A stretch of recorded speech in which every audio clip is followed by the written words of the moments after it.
सदगुरुदेव भगवान की जय हो। श्रीमद् भगवद गीता के 8वें अध्याय का महात्म्य। भगवान शिव कहते हैं, देवी अब 8वें अध्याय का महात्म्य सुनो। उसके सुनने से तुम्हें बड़ी प्रसन्नता होगी। लक्ष्मी जी के पूछने पर भगवान विष्णु ने उन्हें इस प्रकार अष्टम अध्याय का महात्म्य बतलाया था। दक्षिण में आमर्दकपुर नामक एक प्रसिद्ध नगर है। वहां भाव शर्मा नामक एक ब्राह्मण रहता था, जिसने वेश्या को पत्नी बनाकर रखा था। वह मांस खाता, मदिरा पीता, श्रेष्ठ पुरुषों का धन चुराता, पराई स्त्री से व्यभिचार करता और शिकार खेलने में दिलचस्पी रखता था। वह बड़े भयानक स्वभाव का था और मन में बड़े बड़े हौसले रखता था। एक दिन मदिरा पीने वालों का सभा जुटा था।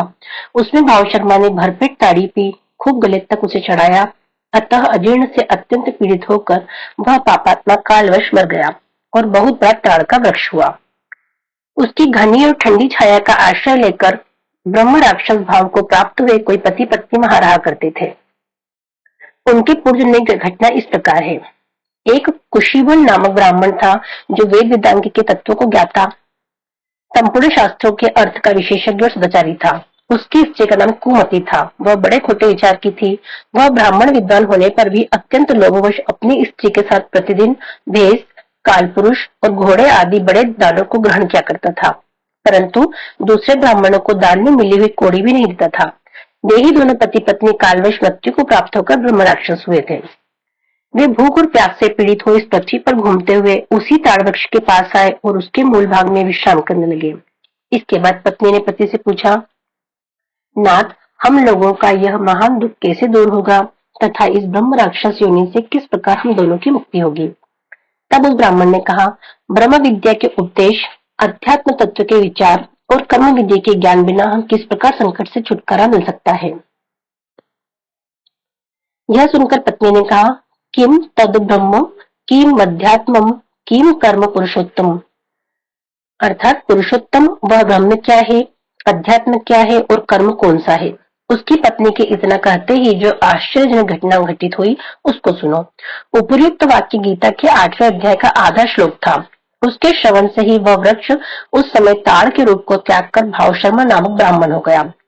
तत्काल ज्ञान होने से विशुद्ध चित्त होकर वह पाप के चोले से मुक्त हो गया तथा उस आधे श्लोक के ही महात्म्य से वे पति पत्नी भी मुक्त हो गए। उनके मुख से देवात ही 8वें अध्याय का आधा श्लोक निकल पड़ा था।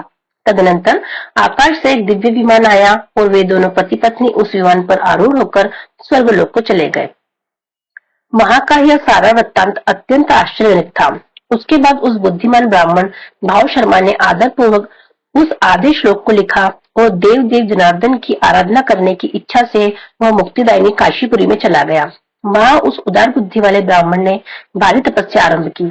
उसी समय क्षीर सागर की कन्या भगवती लक्ष्मी ने हाथ जोड़कर देवताओं के भी देवता जगतपति जनार्दन से पूछा, नाथ, आप सहसा नींद त्याग कर खड़े क्यों हो गए? श्री भगवान बोले, देवी, काशीपुरी में भागीरथी के तट पर बुद्धिमान ब्राह्मण भाव शर्मा मेरा भक्ति रस से परिपूर्ण होकर अत्यंत कठोर तपस्या कर रहा है। वह अपने इंद्रियों को वश में करके गीता के 8वें अध्याय के आधे श्लोक का जप करता है। मैं उसकी तपस्या से बहुत संतुष्ट हूँ। बहुत देर से उसकी तपस्या के अनुरूप फल का विचार कर रहा था। प्रिय, इस समय वो फल देने को मैं उत्कंठित हूँ। पार्वती ने पूछा, भगवान श्री हरि सदा प्रसन्न होने पर भी जिसके लिए चिंतित हो उठे थे, उस भगवत भक्त भाव शर्मा ने कौन सा फल प्राप्त किया? श्री महादेव जी बोले, देवी, द्विज श्रेष्ठ भाव शर्मा प्रसन्न हुए। भगवान विष्णु के प्रसाद को पाकर आत्यंतिक सुख मोक्ष को प्राप्त हुआ तथा उसके अन्य वंशज भी जो नरक यातना में पड़े थे, उसी के शुद्ध कर्म से भगवत धाम को प्राप्त हुए। पार्वती, यह 8वें अध्याय का महात्म्य थोड़े में ही तुम्हें बताया है। इस पर सदा विचार करते रहना चाहिए। श्रीमद् भगवद गीता के 8वें अध्याय का महात्म्य समाप्त। हरि शरणम, हरि शरणम, हरि शरणम। हरिओम तत्सत, हरिओम तत्सत, हरिओम तत्सत।